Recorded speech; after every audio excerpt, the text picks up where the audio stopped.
En nuestro imaginario siempre hemos tenido la idea del robot, aunque posiblemente solo lo hubiéramos visto en películas. Pero tal como nos dice el título de la conferencia, los robots ya están aquí y están para quedarse. Desde el robot mascota, o el robot camarero que nos sirve una cerveza, como hemos tenido la posibilidad de ver en Sevilla, o el robot que hacía las especies de guía turístico, proyecto de nuestro conferenciante, hasta las más sofisticadas aplicaciones médicas, técnicas o de asistencia, están suponiendo una auténtica revolución que no hemos hecho más que empezar. Para hablarnos de ello, tenemos la suerte de contar con una gran autoridad en este sugestivo tema, como es el profesor don Luis Merino, a quien agradecemos haber aceptado la invitación a participar en este ciclo de conferencias. Luis Merino Cabañas es catedrático de Ingeniería de Sistemas y Automática en la Universidad Pablo Olavide, donde actualmente ejerce el cargo de director de su Escuela Politécnica Superior.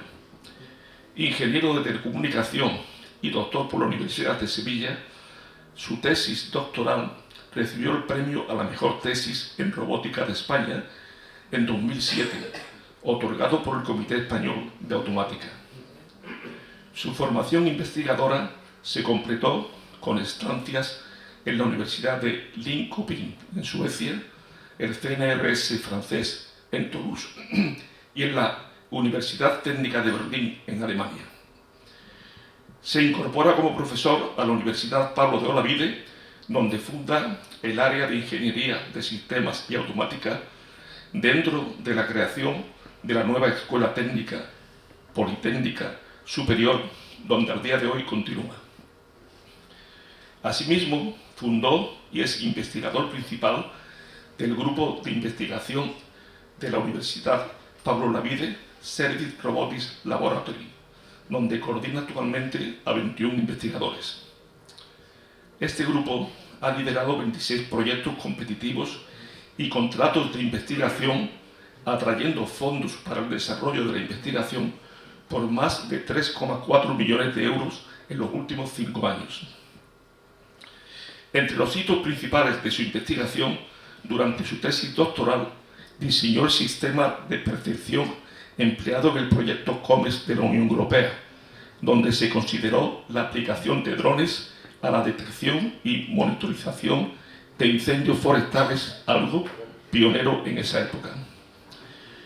Ha contribuido al desarrollo de robots que asisten a personas en diversos ámbitos, como por ejemplo de asistencia en centros de día de personas mayores en Francia.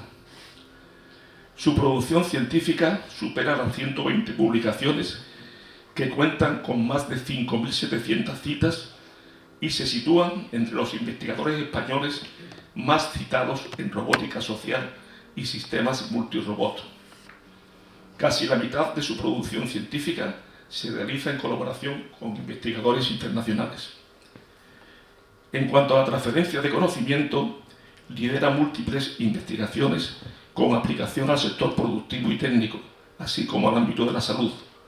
Como muestra, se ha iniciado una línea de trabajo en la aplicación del robot ARU en el ámbito de la oncología pediátrica, en colaboración con el Hospital Virgen del Rocío, la Asociación para Efectos del Tratamiento del Cáncer y la empresa Intelligent Insights. Finalmente, su labor docente ha recibido la mención especial de excelencia docente por 2 veces, curso 2007-2012 y curso 2015-2020, por parte del programa Docentia, programa para la evaluación de la actividad docente de la Universidad Pablo de Olavide. Pues bien, después de referirnos a una pequeña parte de su ingente actividad, damos la palabra al profesor Merino para que nos ilustre con sus conocimientos. Muchas gracias. Lo primero que vamos a hablar, creo que lo ha comentado él, es qué es un robot. Y la definición de robot son definiciones muy variadas, incluso no nos ponemos totalmente de acuerdo, pero es el típico caso en el que si vemos un robot lo reconocemos como tal. Entonces vamos a empezar con el primero de ellos, este robot. Este es un robot real de una empresa que se llama Boston Dynamics. Y bueno, si vemos es una máquina mecánica, que en este caso tiene forma humanoide, tiene forma como nosotros, no tiene por qué ser necesariamente así, pero en este caso lo es, y que está realizando una tarea física, que en este caso es coger una pieza desde una especie de armario y llevarla a otra. Y además en este caso, no siempre tiene que ser, esto lo hace totalmente solo, es decir, en ningún momento hay un operador humano que está controlándolo detrás, ¿de acuerdo? Y con esto lo vemos aquí, fijaos que hay cosas un poco diferentes, no sé si veis que cómo se mueve no es exactamente igual que nos movemos los humanos, pero digamos la idea esa de una máquina física. De hecho, si nos fuésemos a las definiciones de lo que es un robot en las asociaciones de ingeniería importantes en el mundo, por ejemplo ISO, que es la Organización de Estandarización Internacional, o IECUBO, que se llama, que es la asociación de ingeniería más grande del mundo, las definiciones no coinciden totalmente, pero sí quería centrarme como en varios aspectos. Uno es, en esta primera definición, que habla que es un mecanismo, una máquina, dotado de un cierto grado de autonomía. Esto es importante. Los robots hacen parte de las tareas, las hacen solos. La intervención humana es poca o ninguna para las tareas que tienen que hacer. Lo segundo muy importante, que lo distingue de otras cosas que veremos después, más en el ámbito completo de la inteligencia artificial, es que siempre operan en el mundo físico. No es mero software en el espacio cibernético, sino es tareas en el mundo físico, en el mundo real, y sometido por tanto a las restricciones del mundo real. La gravedad, el chocarnos con cosas, restricciones de tiempo real que veremos un poco después.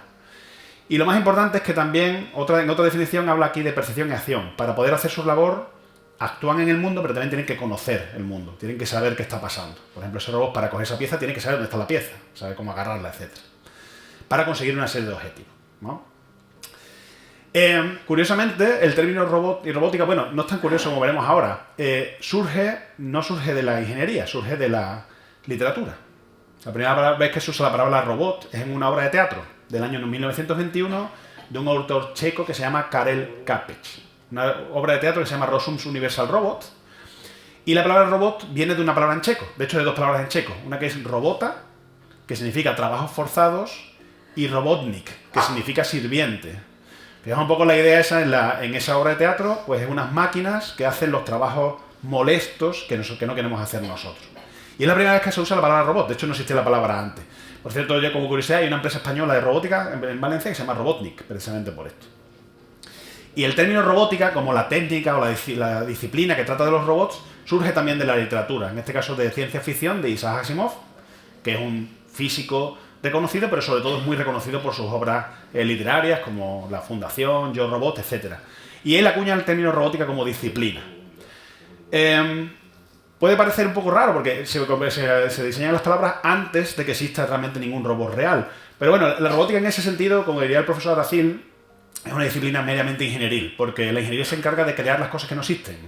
Y los robots no existían, los imaginamos primero y luego los intentamos hacer. Pero eso pasó también con la aviación, con todo. Primero lo imaginábamos y ahora lo estamos intentando hacer, ¿vale? Por supuesto, esto no surge de la nada. Hay antecedentes, ¿no? Los antecedentes primeros que hay son los autómatas. Autómatas, por ejemplo, muy típicos son en muchas catedrales, los relojes tienen como figuras que tratan de imitar comportamientos, por ejemplo, humanos. Este de aquí, no sé si se ve muy bien, pero un autómata del siglo XVIII que era capaz de dibujar, de escribir poemas y de dibujar ciertos dibujos. Y son un conjunto de engranajes, poleas, etcétera, que lo que van haciendo es... Puede parecer una pianola, es decir, tiene una especie de engranajes que se programan y entonces le das cuerda como un reloj y es capaz de hacer esos dibujos imitando lo que parecería por los movimientos humanos. La verdad es que este es muy sorprendente, pero hay muchos, ¿eh? Aquí arriba esta foto, que no se ve muy bien tampoco, es el papamosca de la Catedral de Burgos, que es un autómata que cuando se dan ciertas horas, pues sale y parece que toca la campana y hace movimientos parecidos a los humanos, ¿vale? Esa imitación de lo que hacemos, ¿no? Y de hecho, preparando esta conferencia, en Sevilla tenemos un autómata bastante famoso, pasa que está en desuso, que es la Prueba Virgen de los Reyes. O sea, parece ser que la Virgen... Bueno, parece ser no, se sabe, porque hay un estudio de los años 40, pero incluso hay dibujos anteriores de José Gestoso, que tiene unos engranajes internamente. Tiene unos engranajes y unas poleas, y lo que parece que ocurría es que en ciertos eventos pues hacía movimientos para bendecir a los fieles. Tanto ella como el niño, ¿no? Y de hecho, como digo, hay en el Archivo Hispalense un artículo del año, no sé muy bien aquí, del año 48, en el que José Hernández Díaz pues hizo un estudio y incluso se pueden ver las fotos de esos engranajes que ya están en desuso, de hecho están inutilizados. Pero parece que en su momento tenía esa idea de automatismo para pues hacer esos movimientos como de bendición de la gente, ¿no? Dando un poco un salto más allá, al final los autómatas no son más que, como hemos dicho, ¿no? Le daba cuerda y hace un movimiento de imitación, pero no percibe nada del entorno, no sabe qué está pasando, realmente es un mecanismo ciego, ¿no? De imitación.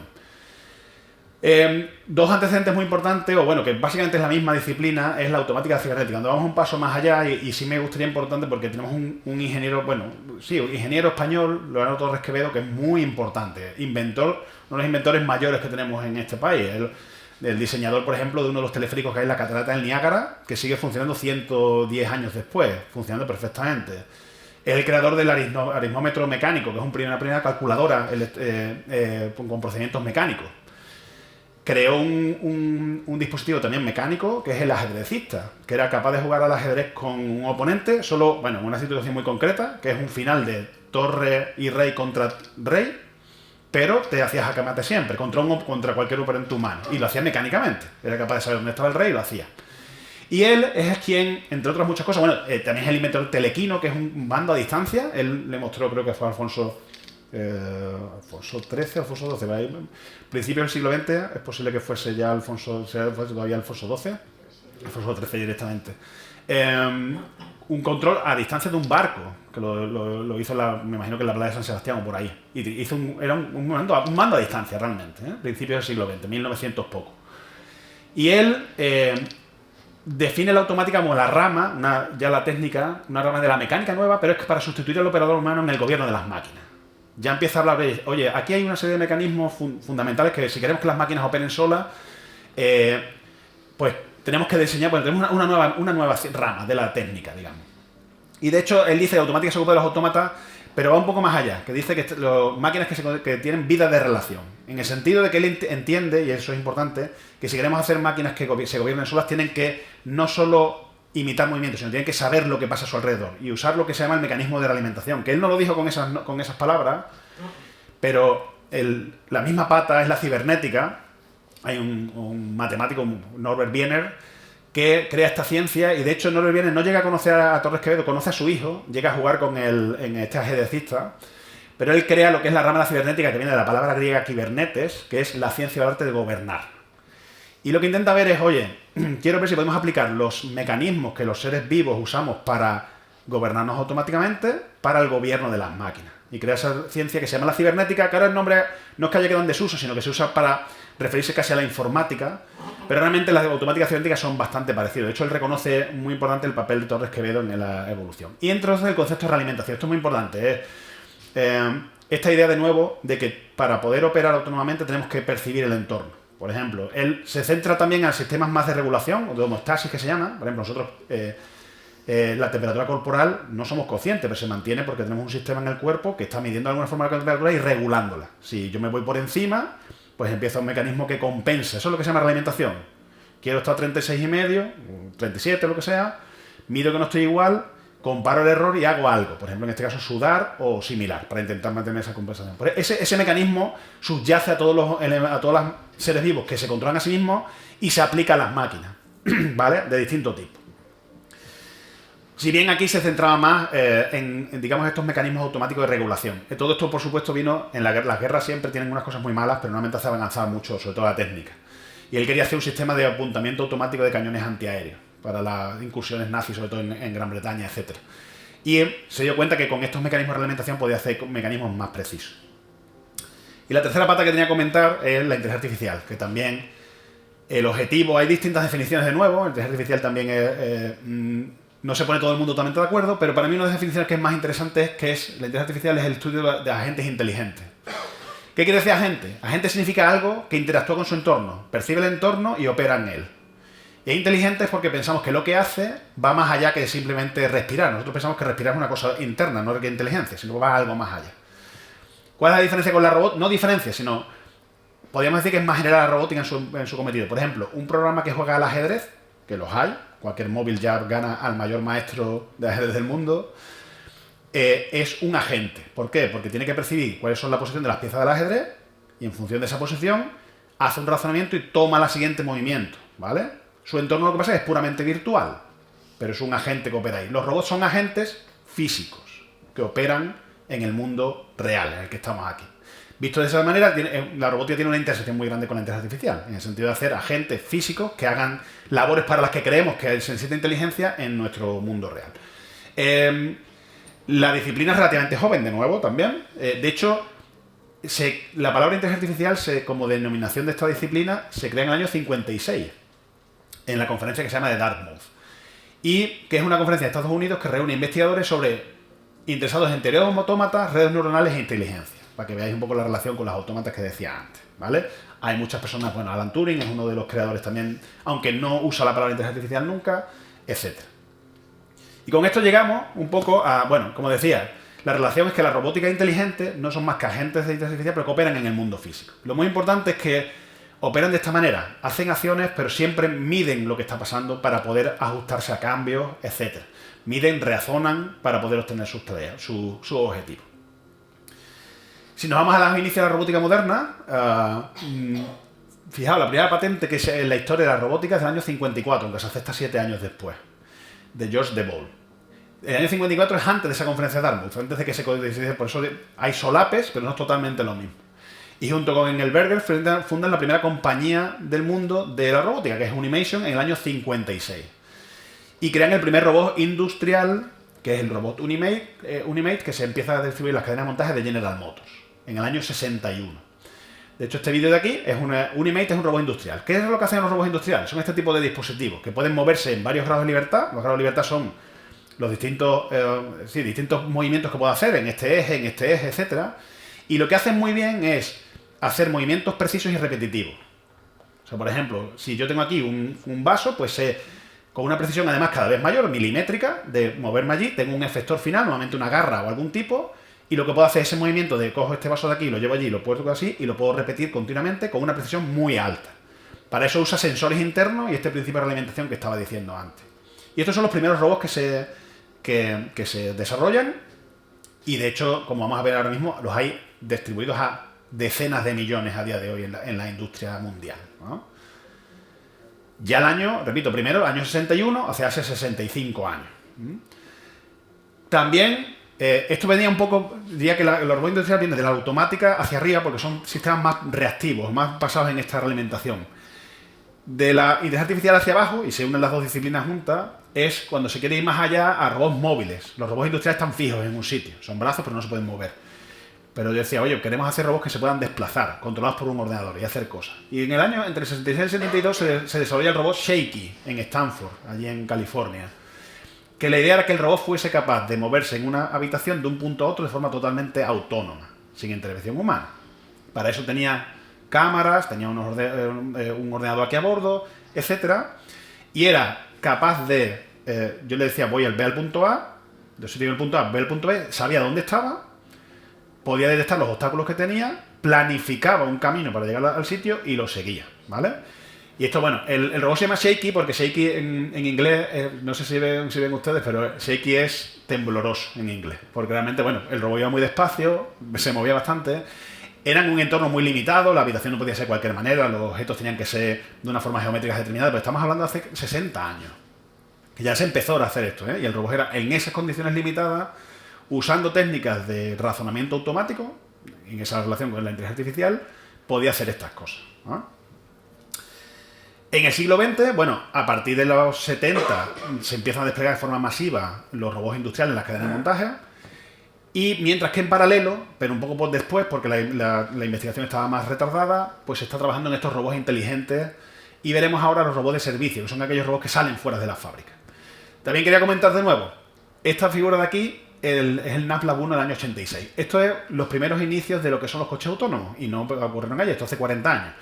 Esto es una furgoneta americana, bueno, aquí hay unos sensores tipo LiDAR que se llaman, cámaras, tenía ordenadores, pero ya en el año 95, la versión NavLab 5, por primera vez hubo un coche en Estados Unidos que cruzó de costa a costa de forma autónoma en un 98% del tiempo, por autopista, ¿vale? Pero era controlado por unas cámaras, lo que controlaba es el volante y la aceleración, y fue capaz de, en autopista, cruzar de costa a costa, estando de forma autónoma hace 31 años. Esto lo que quiero decir también es que ahora, por supuesto, los mecanismos son mucho más avanzados, pero siempre la investigación toma más tiempo de lo que parece. Y también es mucho más difícil conducir en ciudad que en autopista, todo el mundo lo sabemos. Entonces, por eso los coches autónomos, pero ya cada vez hay tecnologías más cercanas a eso, pero ya en el año 95 se consiguió así. Y con esto me voy acercando un poco a la robótica, como hemos tenido en el siglo XXI. Esta transparencia la uso algunas veces, ya en el siglo XXI llevamos 26 años, ya un cuarto de siglo, ¿no?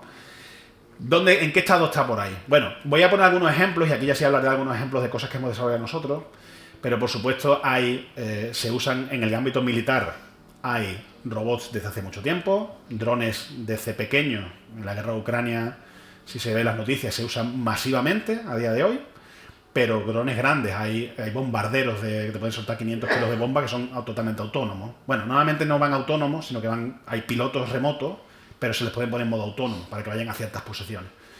Hay robots en el espacio desde hace mucho tiempo. De hecho, ahora mismo en Marte hay operando dos rovers, Curiosity y Perseverance, que están haciendo labores de geólogos directamente por ahí, ¿no? Pero bueno, lo que decía, millones de robots de cadenas de montaje. En estas cadenas de montaje, estos robots manipuladores lo que hacen, como decía antes, tareas repetitivas que pueden estar trabajando 7 días a la semana, 24 horas al día. Y lo que hacen es, cojo piezas de aquí, ponla acá, suelda siempre en la misma posición, todo integrado en las cadenas de montaje. Esto creo que es una fábrica de Martorell de la SEAT, ¿eh?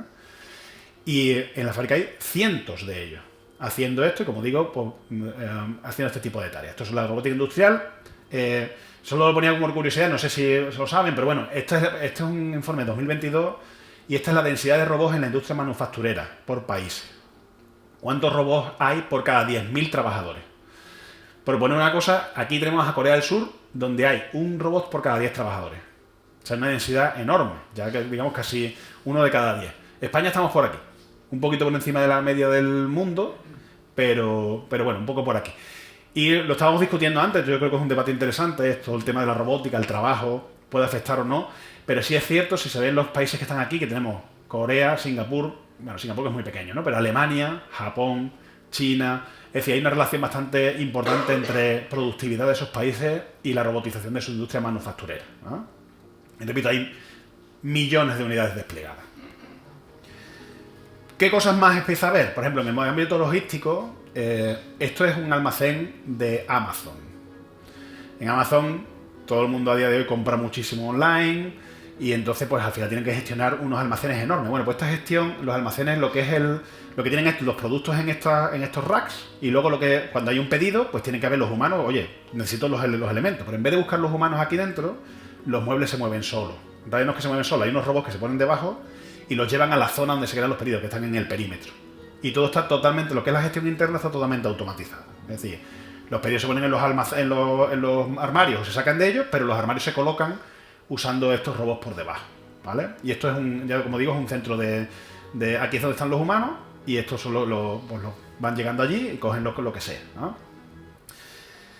¿Para qué temas también se usa mucho la robótica, digamos, o se está usando? Pues para temas en los que no queremos estar las personas. La robótica industrial que habéis visto, normalmente están separados las personas de los robots porque un robot de eso te da un golpe y te puede matar directamente, son gigantescos. Esto fue un proyecto que hicimos nosotros para inspección de alcantarillas. Lo probamos en Barcelona, para quien sí debemos tener el mismo problema. En Barcelona hay 1.500 kilómetros de alcantarillas. Entonces las alcantarillas hay que inspeccionarlas. Cuando se atascan, pues tenemos un problema. Y entonces, pues hay operarios humanos que están pues visitando. Imaginaos, si hay 1.500 kilómetros, pues a lo largo del año hay que hacer un plan de visita. Pues lo que hicimos aquí fue poner un robot, porque la alcantarilla es un entorno donde, os puedo asegurar, yo estaba allí, y que he estado dentro. Y no le gusta a nadie estar, primero porque por razones evidentes, enfermedades, suciedad, pero además es un sitio peligroso. Hay que ventilarlas, se pueden crear bolsas de gas, los operadores tienen que ir con su detector de gas, hay que ventilar antes de entrar. Pues la idea era que el robot automáticamente es el que inspecciona, y para eso hicimos este robot de aquí, que iba con sus sensores navegando, y solo en el caso de que hay que hacer una intervención, entonces ya se van los humanos, ¿vale? Se va a la intervención de hay que desatascar, ¿no?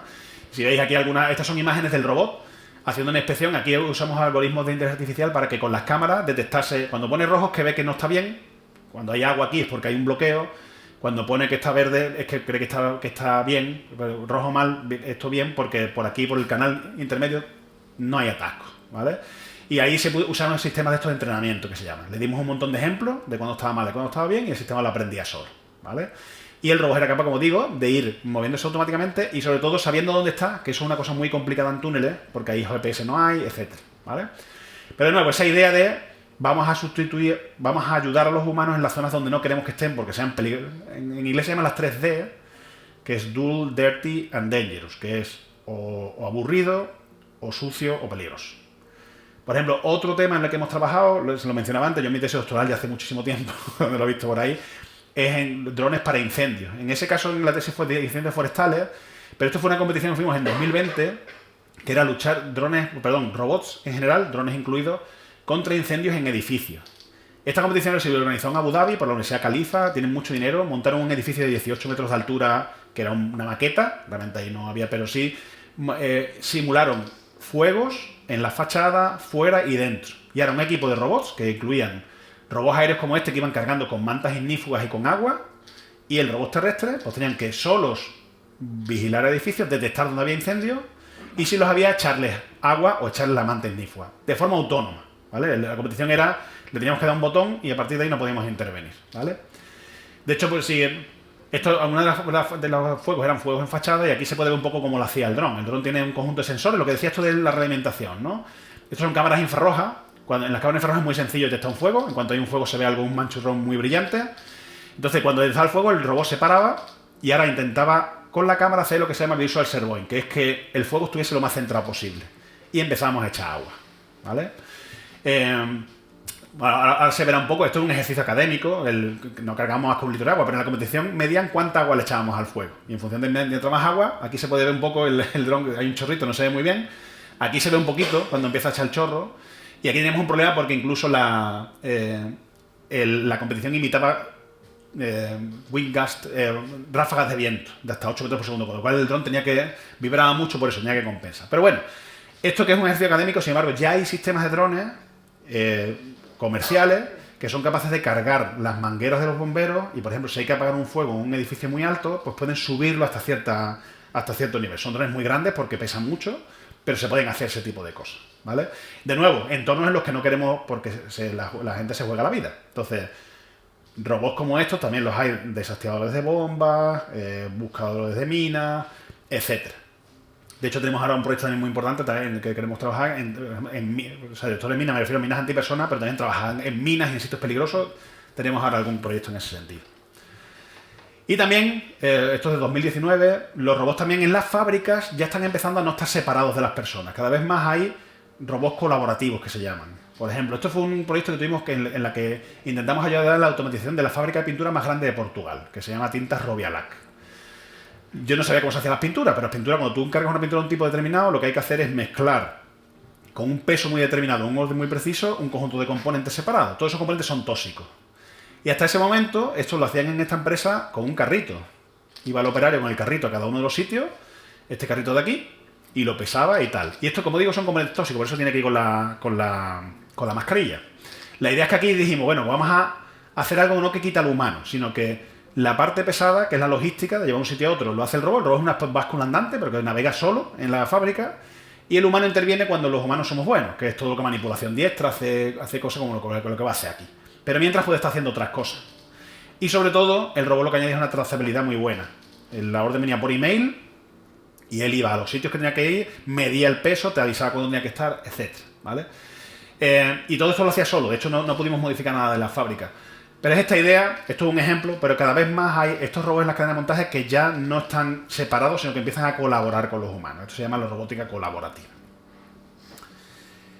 Y estos robots que empiezan a estar fuera de la industria se llaman robots de servicio y también están creciendo mucho. Este es el mismo informe, esto de la International Federation of Robotics, que es una especie de entidad que agrupa sobre todo las empresas más importantes de robótica. En 2023 se vendieron 205.000 unidades de servicios de robótica de servicio. Y con esto he puesto muy pocos ejemplos, pero cada vez más en agricultura. Yo, por ejemplo, yo soy extremeño, pero bueno, que somos parecidos, llevo muchos años ya en Sevilla, ¿no? Sevillano extremeño. Ya en el campo se ve un montón de máquinas cada vez más automatizadas. Ya John Deere, como decían allí, tiene tractores automatizados, ¿eh? Cada vez más en la agricultura, cada vez hay más técnica en ese sentido. Creo que se han mencionado antes, ya en Sevilla hay varios restaurantes que tienes tu robot que te trae la bandeja con la comida. Y cosas así. También hay un robot barista que pone cervezas y tal. Yo sigo prefiriendo el vizcaíno y los humanos, pero Los hay. En transporte y logística, etcétera. Y aquí ya llegamos a la temática de esta tercera parte de la presentación, que es la temática de...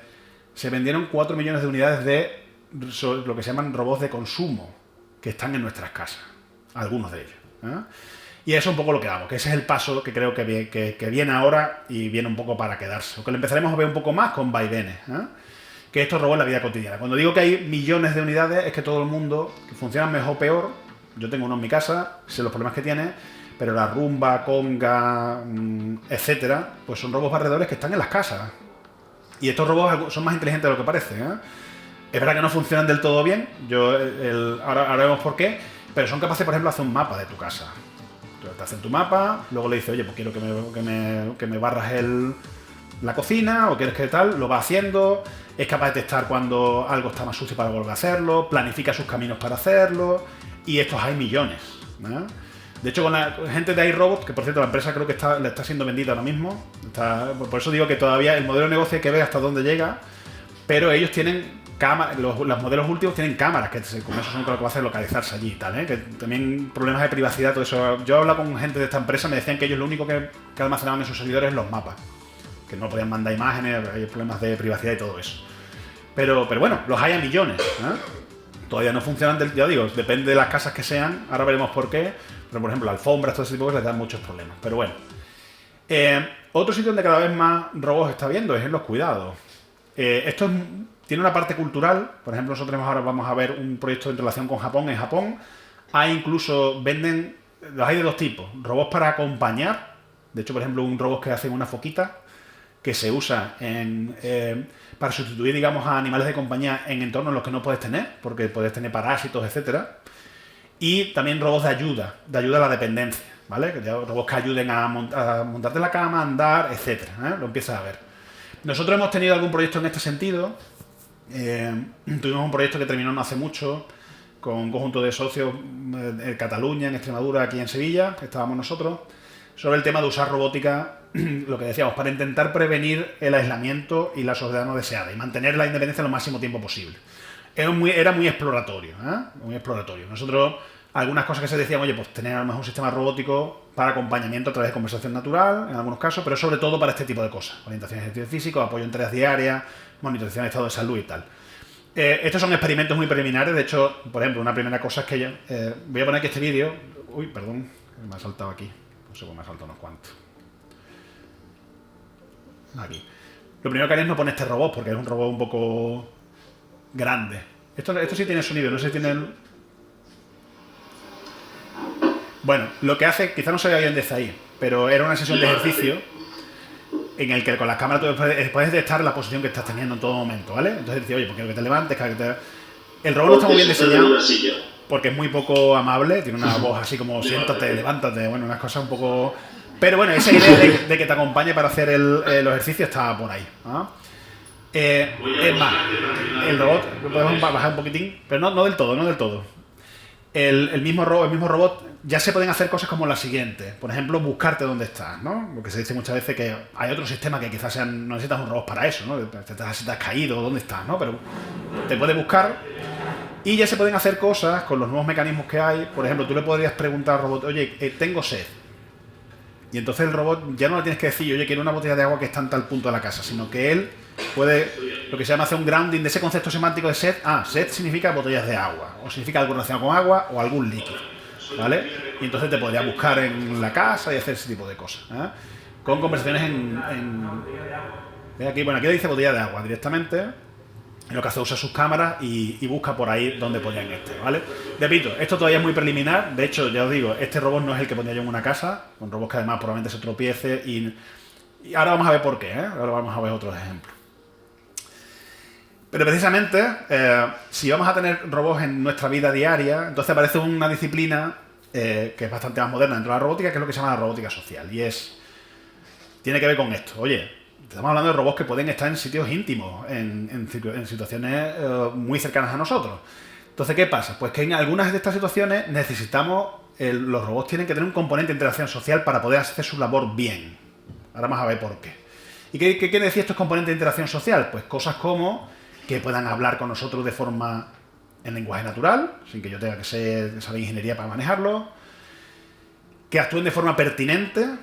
Ahora vamos a ver qué es eso, pero por ejemplo, a mí me ha pasado alguna vez que la rumba se ha puesto parece que se ha activado a las 3 de la mañana. Eso no tiene ningún sentido. Tenemos que saber las normas sociales. Oye, que esto no lo puedes despertar, ¿no?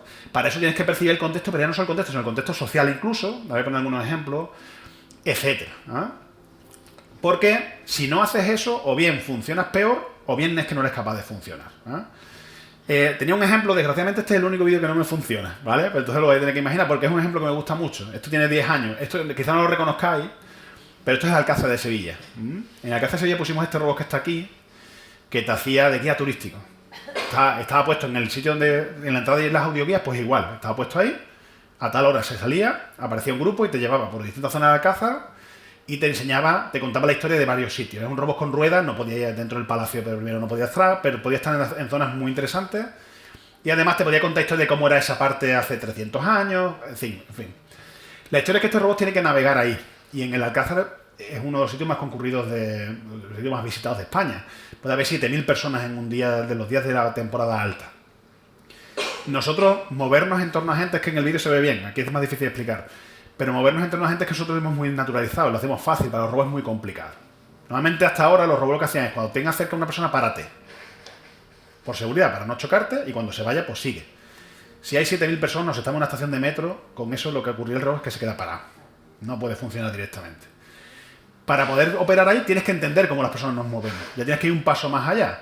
Y saber, por ejemplo, temas como esto que decimos aquí, que ya no solo tener seguridad, sino, por ejemplo, yo en una estación de metro, si está muy concurrido, es un poco más aceptable que me acerque más. Sería inaceptable en una conversación, en un cóctel, que yo estuviese hablando con una persona, eso es lo que se llama prosémica, y tienes que saber a través de ello. Sería también inaceptable que un robot, aunque tenga espacio, si hay dos personas hablando entre ellas, pues se cruce por el medio. Y esto tiene que ver porque no solo hay que considerar la seguridad, pero también el confort, hay que considerar la situación social, como decía antes, etc. Para muchas de estas labores, cuando ponemos a robots con las personas, ¿de acuerdo? Y de hecho, de aquí quería comentar el proyecto que se ha mencionado antes, que es un proyecto que tenemos de hace ya unos años, ya cerca de 8 años, con Honda Research Institute en Tokio, en Japón. Honda Research Institute es Honda, la empresa de los motores, de los coches, motos, hacen motores de avión, etcétera. Pero tiene una empresa de investigación frontera, está muy interesado en este tipo de tecnología, de entendimiento de los humanos, etcétera. Y para eso lo que han desarrollado es un robot social, que es una plataforma de investigación, para hacer pruebas. Se llama Haru, Haru es primavera en japonés, que es un robot tabletop, o sea, un robot de sobremesa, no se mueve por ahí. Ya, ahora vamos a ver cómo es, pero realmente es un robot que lo tendrías en tu mesa al lado, ¿vale? ¿Y qué estamos haciendo ahí? ¿Qué otras cosas estamos investigando un poco? Pues por un lado, si queremos tener robots con gente, los robots tienen que también ser capaces de mostrar expresiones. Depende, la por que queramos, pero lo que estamos diciendo antes, oye, si tú estás hablando con alguien para que haga ejercicio, no le hagas una ordeno y mando, ¿no? Y tienes que expresarte bien, ¿no? Y se puede expresar con la voz, pero también con el movimiento. Por ejemplo, en el proyecto están involucrados diseñadores de animación de cine. Colaboramos con la Universidad Técnica de Sydney, en Australia, y con unos investigadores en Hong Kong, que ellos diseñan, como ellos son expertos en cine de animación, todo el mundo hemos visto desde los años 30, vamos, cómo de buenos son capaces de hacer caracteres con los que empatizamos directamente. Bueno, pues ellos diseñan el movimiento del robot y nosotros lo que hacemos aquí en la U, pues hemos hecho todo el sistema de control, todo ese tipo de cosas parecidas a los brazos mecánicos, pero aplicado para que el robot sea capaz de ejecutar bien esas expresiones. Y el robot tiene una librería de 200 expresiones. Aquí he puesto algunas, ¿no? Por ejemplo, la anterior era un poco más feliz, aquí como parece que se está quedando dormido. Estamos usando lo que se llama soft robotics, el cuello es un material flexible y puede tener, la expresividad es importante, o puede ser importante en este tipo de robots, ¿vale? ¿Qué es otro importante? Lo que os decía, percepción del contexto social. Si yo tengo que interaccionar con gente, lo primero que tengo que saber es dónde está la gente y más cosas, ¿no? Entonces el sistema que hemos desarrollado, por ejemplo, si tú estás delante del robot, te es capaz de estimar toda tu postura corporal, si estás haciendo algún gesto detecta un conjunto de gestos, sabe dónde estás mirando, si le estoy mirando al robot, si estoy mirando con la otra persona, porque a partir de ahí puedo derivar mucha información. Incluso algunas emociones se pueden detectar, por supuesto reconocemos la voz, identificamos las caras de la gente que conoce, la voz de la gente que conoce. Si no te conoce, te puede entrenar, y así puedes saber ya lo siguiente, puede preguntar quién eres y entonces así sabes quién eres, etc. Y con los nuevos mecanismos, ¿vale?, de inteligencia artificial, puede interaccionar lo que decíamos, verbal y no verbalmente. Y quería poner un ejemplo de algo que a día de hoy, que hace unos años era bastante difícil de hacer, que puede parecer una cosa tontería, porque nosotros los humanos que lo tenemos tan interiorizado que dirás, bueno, pues esto menudo ingeniero, ¿no? Pero voy a poner un ejemplito en el que el robot juega al veo veo con una persona, ¿vale? Está en inglés, pero están aquí los subtítulos, pero lo puedo decir, ¿eh? Él dice que ve algo gris y redondo y el robot con sus cámaras está viendo la escena aquí delante y le dice que es este altavoz que está aquí en la mesa. Cosas que quería que... Bueno, lo voy a dejar y ahora lo explico, porque si no...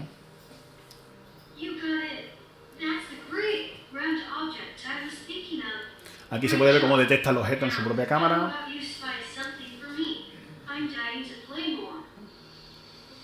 I spy something blue and round. Bueno, ahí spy es veo en inglés. José Manuel habla bastante bien inglés, pero tiene ese acento español como tenemos todos. Lo importante que quería mostrar aquí son varias cosas. Uno es la voz del robot, es una voz específica para estos robots. La voz en inglés es muy chula y puedes modularla. Ahora mismo, como era una actividad de juego, pues la voz es bastante alegre, pero se puede modular y eso lo hace automáticamente en función del texto que tiene que decir. El robot, en función de lo que tiene que decir, adapta la modulación de la voz. Y luego lo que es la conversación es capaz de relacionar los conceptos semánticos de lo que dice José Manuel en este caso con lo que ve en la cámara. Que eso se lleva haciendo tiempo, pero ahora a día de hoy con estos modelos nuevos como ChatGPT, etcétera, etcétera, se puede hacer muy sencillo y algo bastante, incluso para mí, sorprendente, vamos, porque, repito, ha dicho, oye, veo un objeto redondo y gris y inmediatamente lo relaciona con tal. De hecho, este vídeo es más largo. En un momento dice José Manuel, dice, tengo 6, entonces reconoce que aquí hay una... Y eso al día de hoy es bastante sencillo. De hecho, la arquitectura de esto es un poco un diagrama, pero vamos, no, simplemente para que se vea que no es muy difícil con sistemas que existen ahora. Usamos un reconocedor del speech, bueno, del habla, y eso se alimenta con un modelo de estos, es como ChatGPT, todos los que hay ahora. Es un modelo que lo ejecutamos localmente, pero que es capaz también de procesar las imágenes. Y como decía, lo que dice el robot viene de este modelo y la emoción de la voz también depende de lo que está el texto. Incluso las expresiones del robot, estos movimientos que hace, dependen también de la expresión del gesto. Y esto se puede hacer para esta interacción natural. Estamos intentando investigar cómo hacerlo lo más natural posible. Y para ir terminando, ¿vale? ¿En qué aplicaciones puede tener sentido esto? Y repito, esta plataforma es más para hacer investigación en general del entendimiento de las personas, ¿vale? De hecho, pueden parecer cosas muy separadas con lo que hace Onda, pero muchos coches a día de hoy te detectan si te estás quedando dormido. Por ejemplo. O sea, tienen cámaras internamente que te pueden detectar si te estás quedando dormido para darte un aviso o lo que sea. O sea, esta idea de, digamos, de percibir lo que está pasando realmente tiene sus aplicaciones, bueno, o los coches autónomos tienen que relacionarse con peatones también. Saber cuándo va a cruzar en situaciones muy, muy locas, ¿no? Pero bueno, aquí tenemos dos aplicaciones importantes que hemos probado. Una es en educación. Básicamente el robot, con esas capacidades de interacción natural, actúa como una especie de mediador. No es que actúa como profesor, sino que simplemente lo que sí hace... Vamos a ver un vídeo. Hemos hecho experimentos que han chicos de Namibia, Dinamarca, Estados Unidos, Japón, Australia y aquí en España. El robot lo que hace es, como es capaz de percibir el entorno, lo que se asegura es que todos los niños intervienen. O sea, hay una actividad educativa y el robot con sus sensores puede saber, oye, pues este niño no ha dicho nunca nada. Entonces va haciendo como de director de orquesta para que todo el mundo intervenga en una actividad en la que hay una clase en un país y otra clase en otra. ¿Ah? En fin, para que veáis un poquito en acción, de nuevo el robot en inglés, pero lo que va haciendo es preguntando a los distintos niños que le cuenten acerca.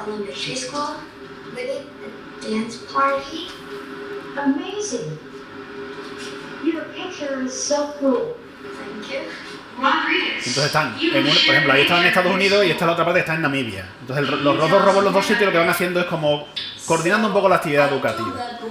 Lo importante es eso, que van detectando lo que dicen, saben qué está haciendo cada uno y pueden intentar asegurar, por ejemplo, que todos intervienen en ese tipo de actividades, ¿vale? Por esas tecnologías que es las que tienen, ¿de acuerdo? En fin, hemos hecho un experimento relativamente grande en el que lo interesante también eran distintos países al mismo tiempo, ¿no?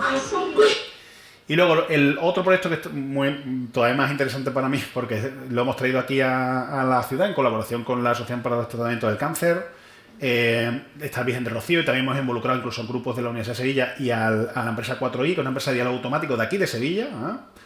Lo conoceréis, Pilar Manchón fue la creadora de una empresa llamada Indisys. Esa empresa se vendió a Intel, que hacía diálogo automático, y los mismos investigadores luego crearon una nueva empresa llamada 4i. Y que es decir, oye, ¿qué podemos hacer con este tipo de robótica en hospitales? En particular en oncología pediátrica, en la planta de oncología pediátrica en el Virgen del Rocío. Una cosa importante cuando hacemos esto es que lo primero que hicimos fue hablar con los médicos, porque muchas veces en ingeniería pasa eso, ¿no? Tú buscas buscas el clavo para tu martillo. Porque uno podría decir, no, pero robótica en esto es que no vale para nada. No tenemos por qué tener robots porque sí. Pero bueno, le preguntamos, oye, ¿qué podría de esto ser de utilidad? Nos dijeron una lista de deseos, ¿vale? En la que hablaban, pues bueno, los robots pueden informar los procedimientos, que uno podría decir, bueno, eso también se puede hacer con una pantalla. Hay una cosa teórica de esto de psicología pura y dura. Es curioso, pero con cacharros que se mueven, inmediatamente tenemos una relación mucho más fuerte que con una tablet. Esto es un principio de antropomorfización que ocurre directamente. Eso pasa mucho. Entonces, eso tener un robot frente a una pantalla puede ser bien. Pero nos dijeron bastantes más cosas, también porque así si es una máquina, pueden entenderlo, los niños pueden acabar viendo a los médicos como su enemigo, no lo suelen hacer. Si tenemos a alguien en medio que coge, digamos, esa historia, podría ayudarle. Y, entre otras cosas, también la evaluación de la ansiedad. La evaluación de la ansiedad. ¿Y por qué? Porque esto puede ser interesante. Una cosa buena que he aprendido, porque yo no sabía nada de esta temática, pero en el cáncer infantil, si se puede decir la palabra algo positivo dentro de lo que es el cáncer, tiene una tasa de supervivencia muy alta. Más del 85% de los niños, menos mal, sobreviven al cáncer infantil, y subiendo. ¿Qué pasa? Que tienen unas secuelas cognitivas grandes, cognitivas y de desarrollo. Y entonces hay que mantener una estimación de su nivel de ansiedad muy continuamente. Y la estimación de nivel de ansiedad, hay neuropsicólogas que lo hacen, con una formación muy grande, pero lo que es la estimación de nivel de ansiedad es un cuestionario. Entonces, se dedican muchas horas al día a simplemente pasar cuestionarios a los chicos. Y un cuestionario no es más que, oye, te voy a hacer preguntas y me tienes que responder con 3 respuestas posibles. Con estas tecnologías que hemos dicho de diálogo automático, pues lo que estamos viendo es si el robot puede pasar sus cuestionarios. De forma que la neuropsicóloga se dedica a lo que tiene que hacer, que es a diagnosticar y a tratamiento. Y de hecho estamos en experimentos con ello. La gente de Japón ha estado aquí en el Virgen del Rocío varias veces, estamos involucrados, con aquí Gloria, que es la presidenta de la Asociación de los efectos del tratamiento del cáncer, etcétera.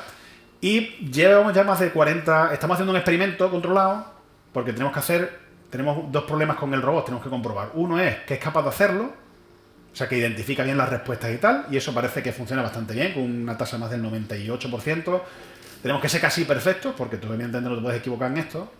Pero lo segundo que tenemos que comprobar es que los niños van a responder igual con el robot que con un humano.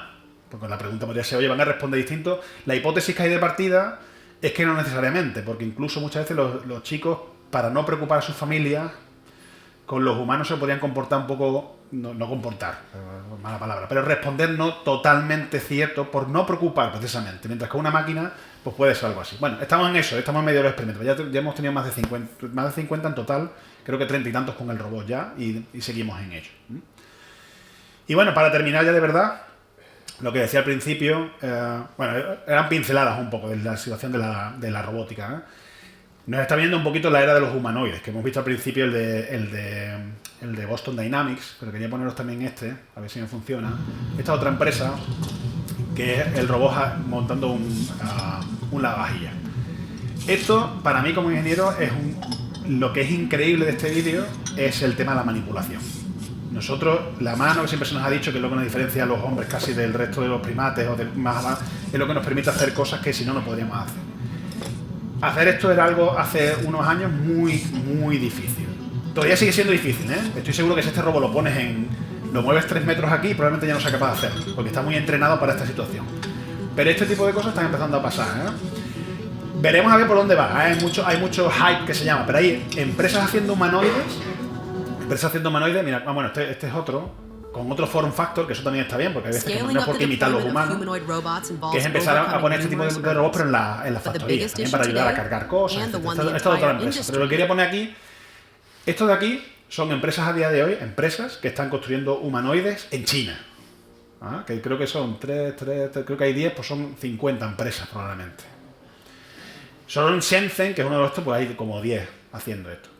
¿Por qué se quiere hacer esto? La idea de hacer los humanoides, repito, en robótica habéis visto de todo. Drones volando, con ruedas, el hecho de hacer humanoides, la hipótesis es que como todo el mundo está preparado para como somos nosotros, y hay escaleras, y hay... Pues si hacemos un robot que tiene nuestro mismo tamaño, pues entonces podríamos aplicarlo más fácilmente sin tener que cambiar la infraestructura. Pero bueno, eso está por ver. Hay muchas veces que eso es una solución que no tiene mucho sentido. Pero hay mucho interés, ¿eh? Ya os digo, esto es solo en China, ¿eh? Que en China es verdad que ha pegado un cambio impresionante, ¿eh? Eso no quiere decir que no haya también en los Estados Unidos. Ahora mismo ahí está, al menos estas empresas haciendo humanoides, ¿no? Entre otras está Boston Dynamics de antes y está Tesla, que no sé si hablaba para la parte de los coches, pues estaba haciendo un robot que se llama Optimus, bueno, muchos otros más. En Europa también los hay. De hecho, en España tenemos PAL Robotics en Barcelona, que es una de las empresas de robótica más importantes de Europa y que lleva haciendo humanoides desde hace muchos años, por lo menos desde hace más de 15 años, ¿eh? Otra cosa es el cambio en el hardware que ha habido, que ahora los humanoides cada vez funcionan mejor. Pero bueno, es decir, que tenemos empresas de humanoides, pero yo creo que nos estamos quedando un poquito, por muchos motivos, un poco atrás en ese sentido, ¿eh? Por supuesto, otras empresas donde hay humanoides, esto lo digo porque Honda es uno de los que tiene la primera humanoide, que es Asimo. No sé si alguna vez lo habéis visto este robot, pero este robot ya funcionaba bien en el 2004. Es un robot eléctrico en su momento, que es así, tiene el tamaño como de un niño, y que su origen fue precisamente en Honda Research Institute, que es donde estamos haciendo la colaboración, y de hecho el ingeniero jefe de este robot es uno de los managers del proyecto Haru en el que estamos, ¿vale? Y la verdad es que, bueno, cada vez que van por allí nos hacen alguna demostración y es realmente bastante sorprendente. De nuevo, como siempre, los humanoides parece que surgieron allí, pero no, se lleva muchos años investigando en ello. Por terminar, ya de verdad, y un poco poner en relación todo lo que he ido contando antes, yo creo que cada vez vamos a tener más robots aquí, algunas veces idas y venidas, eso ha pasado muchas veces, ¿no? Hubo lo que se llama el invierno de la inteligencia artificial porque había como mucha promesa que luego no se cumplió, se deja de invertir, quiebran muchas empresas, luego se vuelve a intentar. No sabemos en qué estadio la robótica va a estar, pero sí es verdad que estamos moviéndonos un poco desde el comienzo de la automatización. Yo pongo estos dos ejes de, oye, tenemos sistemas automáticos que en cuántos entornos diferentes o de dificultad más grande pueden operar y cuántas tareas diferentes pueden hacer. Yo pondría un poco los robots industriales como más por aquí, ¿no? Porque al final tú no lo puedes mover ese entorno. El entorno tiene que ser el mismo que está y lo que hace es una única tarea, que es pues sueldo. Y los hay a millones. Tenemos los robots, por ejemplo, que están en Marte. En Marte significa que hacen más tareas, porque el robot, por ejemplo, este que está en Marte es capaz de taladrar rocas, coge algunas muestras, se puede mover por allí, pero el entorno no es muy variado. Bueno, es un planeta entero, lo que decía, un planeta entero, Marte, pero Marte, toda la parte del planeta se parece bastante, digamos, ¿no? Curiosamente, el Roomba tiene que operar en entornos más difíciles que en Marte, en el sentido de que la variabilidad de las casas es tan grande que ese es el problema que hay, ¿eh? No es nada sencillo hacer un robot que funcione en todas las casas del mundo. En unos sitios le gustan los lofts abiertos, en otros sitios están llenos de cosas, hay niños, en fin. Y hace quizá menos tareas, pero en entornos más difíciles. Los coches autónomos lo que hacen es una única tarea, que es llevarte de un punto A a un punto B. Que es difícil, pero eso sí, imaginaos, en cualquier sitio del mundo. Puede ser desde... el coche tiene que operar en Barcelona, igual que a lo mejor tiene que operar en Bombay, que no tiene nada que ver en unos sitios que otros, ¿no? Haru, en este caso, pensamos que también tiene más tareas y tiene dificultad en el sentido, si queremos en el futuro ponerlo en casas de la gente, pues tenemos el mismo problema, aunque no tenemos el problema de movernos, pero sí el problema de interaccionar con todo el mundo, con toda la gente, como somos diferentes unos de otros. Y lo que quería decir, bueno, los humanos podríamos estar aquí, ¿no? Los humanos vivimos en prácticamente todos los sitios del mundo, hemos podido llegar incluso al espacio y hacemos todo tipo de tareas. No, eso no quiere decir que un humano haga todo, pero como especie somos capaces del mismo hardware, hemos podido hacer muchas cosas diferentes, ¿no? Este sería como un poco el objetivo de lo que muchos llaman la inteligencia artificial general, robótica general, etc. E incluso algo que vaya más allá. Y lo que quería decir es que de aquí a aquí lo que hay es un incremento de autonomía, desde los puros automatismos que decíamos, autómatas, a sistemas que operan totalmente solos, y que para llegar a estos niveles de autonomía pues se requiere lo que es la inteligencia, poniendo un poco en relación con inteligencia, porque tenemos que hacer cosas cada vez, digamos, que conceptualmente son como más complejas. Aunque muchas veces en la robótica siempre se decía, esto es lo que decía, siempre se decía que iban a desaparecer los trabajos manuales y los trabajos intelectuales iban a quedar libres, y ahora mismo está pasando al revés. Los trabajos intelectuales con ChatGPT eso están siendo más amenazados porque todo lo que es andar, coger, no sé qué, la evolución realmente ha tardado mucho más y nos ha costado mucho más tiempo en la robótica llegar a eso que a esas otras cosas, sorprendentemente, ¿no? Pero bueno, si queréis ver un poco de... Este es el CEO de NVIDIA, ahora que se habla tanto de CEOs, de empresas, pues NVIDIA es como la empresa principal de hardware para la inteligencia artificial, y es lo que dice aquí, que la siguiente frontera es lo que llaman ahora Physical, aquí se usan muchas veces nombres de marketing, Physical AI, inteligencia artificial física. Bueno, esto es robótica, robótica general, digamos, ¿eh? Y por eso hay tanta inversión ahora mismo en esto, porque es lo que se piensa que puede ser como la siguiente frontera. Y bueno, con esto ya termino de verdad. Los trabajos que habéis visto aquí, pues al final yo soy el codirector de este grupo de investigación, pero bueno, lo importante lo hacen el trabajo de los chavales y chavalas que tenemos allí. Tenemos unos 20 y tantos, van cambiando un poquito, las fotos ya hay alguno que no está y otro que llega nuevo. Y bueno, pues lo quería poner porque realmente el trabajo es el de ellos, ¿no? Y por agradecer financiación que tenemos para hacer nuestra investigación, pues de Europa, del gobierno nacional, del gobierno regional, pero también de Onda, como he dicho, que también nos financia bastante, ¿vale? Y con esto terminaba, que no sé si me pasa un poco de tiempo, mi parte, sí, me creo que me pasa bastante de tiempo. Y nada, pues quedo dispuesto a preguntas que haya de audiencia, ¿vale?